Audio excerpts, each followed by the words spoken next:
명도를 잘 하려면 이 사실을 꼭 알아야 합니다. 안녕하세요. 실전 투자자 경매하는 직딩아빠입니다. 오늘 제가 말씀드릴 주제는 명도를 잘 하기 위해 꼭 알아야 하는 사실입니다. 경매 투자를 잘할 수 있는 가장 중요한 요소 중에 하나가 명도입니다.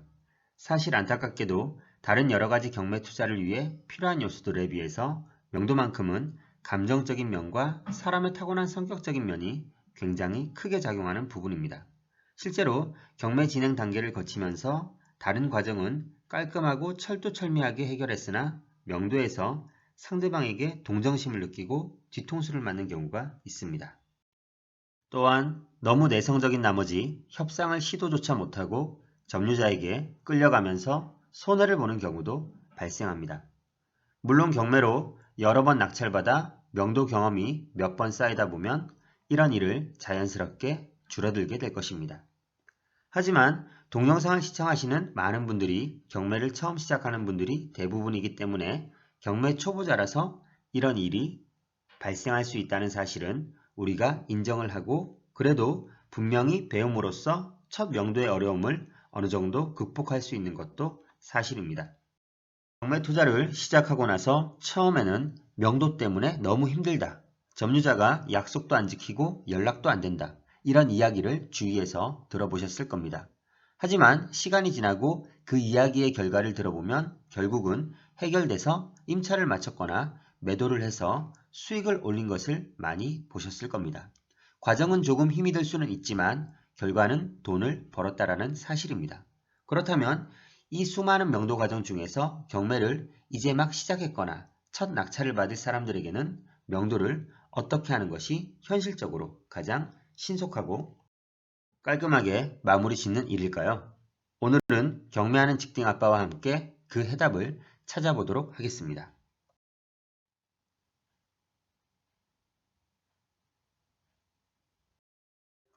제가 예전 영상에서도 얘기한 적이 있지만 명도를 잘 하기 위해서 가장 중요한 요소는 의외로 주인의식입니다.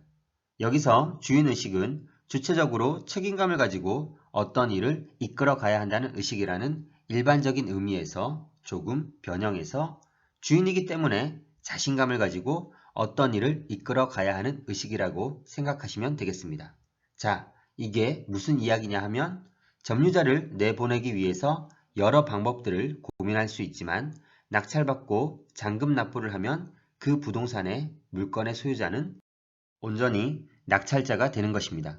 집주인이 무단으로 사용하고 있는 전 소유자나 임차인에게 나가달라고 하는 것은 당연한 일이기 때문에 자신감을 가지고 리드를 해야 한다는 말입니다. 의외로 점유자에게 잘해주고 요구사항을 친절하게 들어주면 명도 해결의 효과는 생각보다 미미합니다. 오히려 만만한 낙찰자로 보여질 수도 있습니다. 그래서 주인의식을 가지고 당당하게 점유자에게 요구를 들어줄 것이 아니라 요구를 해야 하고 상황을 본인 뜻대로 이끌어 가야 한다는 얘기입니다. 자, 그러면 이제 감이 오시겠죠? 명도를 잘하기 위해서 여러분이 알아야 할 첫 번째 사실은 법은 낙찰자 편이라는 것입니다. 점유자가 어떻게 나오든지 간에 낙찰자는 인도명령 신청과 강제집행이라는 법적 근거와 수단을 통해서 합법적으로 점유자가 집을 비워주도록 할 수 있습니다. 물론 이때 점유자가 대항력이 없어야겠죠. 두 번째 사실은 명도는 낙찰자가 갑이고 점유자가 을이라는 것입니다. 낙찰자는 합법적인 절차에 따라 집을 소유했고 점유자에게 내 집에서 나가달라고 하는 것이므로 당연하고 당당해질 필요가 있습니다. 이렇게 생각하고 점유자를 상대하는 명도와 그렇지 않은 명도는 상대방으로 하여금 큰 차이를 느끼게 해줍니다. 우리가 다양한 명도 방법을 고민하고 생각할 수 있겠지만 이런 사실을 알고 마인드를 컨트롤만 잘하셔도 충분히 명도를 잘 하실 수 있습니다. 점유자와 연락해서 어느 정도 협상이 되었으면 언제까지 집을 비워줬으면 좋겠다라고 통보해도 되고 낙찰자에게 소유권이 넘어오는 날 이후에도 계속 나가지 않고 거주한다면 임대료를 청구해도 좋습니다. 낙찰자가 갑이기는 하지만 명도라는 진행이 점유자인 전 소유자나 임차인의 감정을 다치게 하기 쉬운 상황에 노출되어 있기 때문에 최대한 상대방의 상황과 의도를 파악해 가면서 서서히 리드해 나가시는 것을 잊지 마시기 바랍니다. 오늘 말씀드린 이 두 가지 사실을 적절하게 조합해서 점유자를 상대하면 명도가 크게 어렵지는 않을 것입니다. 경매 투자는 어차피 돈을 벌려고 하는 것이기 때문에 명도도 시간과 비용을 생각해야만 합니다. 앞서 말씀드린 강제 집행은 이런 시간과 비용이 들어갈 수 있기 때문에 이 상황까지 가지 않고 명도가 해결된다면 더 좋겠죠? 하지만 세상에는 만나보지도 겪어보지도 못한 사람들이 존재하고 명도라는 상황을 처음 마주한 낙찰자와 점유자가 서로 이야기만 하려고 한다면 일이 잘 풀리지 않을 수도 있습니다. 따라서 잘 풀리는 명도를 위한 적절한 협상이 필요하기 마련입니다. 낙찰자가 우위를 점하고 있다고는 하지만 점유자의 하소연 같은 얘기를 잘 들어주지 않는 태도보다는 귀 기울여주는 태도가 좋은 영향을 미치게 됩니다. 낙찰자가 갑이라는 마인드로 명도를 하라는 것이지 소위 갑질이라는 것을 하면서 이런 것은 무조건 안 되고 이렇게 하는 것은 무조건 당연하다라는 모습은 좋지 않은 영향을 미칩니다. 점유자의 부탁이 있다면 가능하다고 판단되면 들어주는 것도 나쁘지 않습니다. 이때는 반드시 상대방이 고마움을 느끼게 하도록 해야 합니다. 이렇게 하기 위해서는 논리와 근거가 필요합니다. 예를 들어 점유자가 이사를 가기 위해서 집을 알아보아야 하니 한 달 정도의 시간을 달라고 합니다. 이러면 낙찰자는 그냥 부탁을 바로 들어주는 것이 아니라 저도 대출받아서 잔금을 내었고 대출 이자 생각하면 원래 안 됩니다. 하지만 선생님 사정도 있으시고 인품도 좋아 보이셔서 특별히 그렇게 여유를 조금 드리겠습니다. 한 달 이후로는 저도 금액적으로 손실이 생기기 때문에 그 이상은 안 되고 그 이후부터는 오히려 월세를 주셔야 합니다. 이러면 점유자는 안도의 한숨을 내쉬면서 고마운 마음을 가지면서도 낙찰자가 만만한 사람은 아니라고 느낄 것입니다. 객관적으로 보았을 때 점유자의 사정과 인품이 그렇지 않을 수도 있지만 명도 협상을 잘 하기 위해서는 이와 같이 자신이 한 말에 논리와 근거를 제시해 줍니다. 이렇게 함으로써 상대방에게 특별히 인심을 썼다는 티를 내야 합니다. 점유자가 이사비를 요구하는 경우도 있습니다. 강제 집행을 하면 어차피 비용이 들기 때문에 그 돈을 본인 이사비로 주면 빨리 집을 비워주겠다는 것입니다. 적절한 명도비로 명도가 빨리 해결된다면 나쁘지 않습니다. 하지만 과도한 이사비나 이사비를 달라고 하면서 이사를 늦게 나가면 오히려 시간과 비용 면에서 낙찰자는 손해입니다. 이때는 언제까지 나가면 이사비를 주고 그렇지 않으면 이사비는 없다라고 못을 박아야 합니다. 그리고 당연히 이사비는 짐을 다 비우고 도락 비번이나 열쇠를 넘겨받은 후에 줘야 합니다. 이사비를 미리 받은 점유자는 더 이상 일찍 이사를 할 이유가 없어지기 때문입니다. 반드시 명도비는 모든 것이 해결된 이후에 줘야 합니다. 그럼 이사비인 명도비에 대해 살펴보겠습니다. 점유자가 300만원의 이사비를 요구합니다. 낙찰자는 100만원 정도에서 협상을 끝내고 싶어 합니다. 이런 경우 200만원의 차이를 어떻게 줄이는 것이 효과적일까요? 처음에는 저도 가격을 높게 써서 낙찰받았고 법적으로 낙찰자가 이사비를 드려야 하는 것도 아니고 선생님과 금전적인 관계도 전혀 없지만 정해진 날짜까지 집을 비워주시면 소액이 남아 이사비가 아닌 응원비로 50만원을 입금시켜 드리겠습니다. 그 후 점유자가 더 많은 금액을 요구한다면 처음 50만원에서 30만원, 20만원 이런 식으로 역피라미드 방법을 이용하여 양보 아닌 양보를 하는 것이 효과적입니다.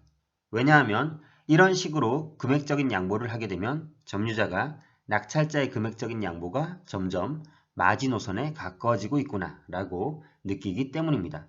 다른 식으로 금액을 조절하게 되면 점유자가 돈을 계속 요구할 수 있고 상대방의 욕구가 점점 커질 수 있습니다. 마지막으로 명도를 하면서 적절한 협상을 하기 위해서는 합당한 조건을 덧붙이는 것입니다. 점유자가 이사 기간의 여유를 달라고 하면 대신 부동산에 집을 내놓을 건데 집을 잘 보여줄 수 있도록 협조해 달라고 하는 것입니다. 실제로 이사기간의 여유를 조금 들이니 본인 집에는 귀중품이 없다면서 집 열쇠를 수도 계량기함에 넣어놓고 가거나 비번을 알려주는 점유자도 있었습니다. 그래서 부동산에서 집을 편하게 볼 수 있어서 빠른 시간에 임대를 놓을 수 있었던 사례도 있었습니다. 서로 대화가 잘 되면 조금씩 양보하면서 둘 다 원하는 조건을 받아냄으로써 상대방에게 만족감을 주는 명도가 될 수 있습니다. 반드시 적절한 조건을 요구해야 합니다.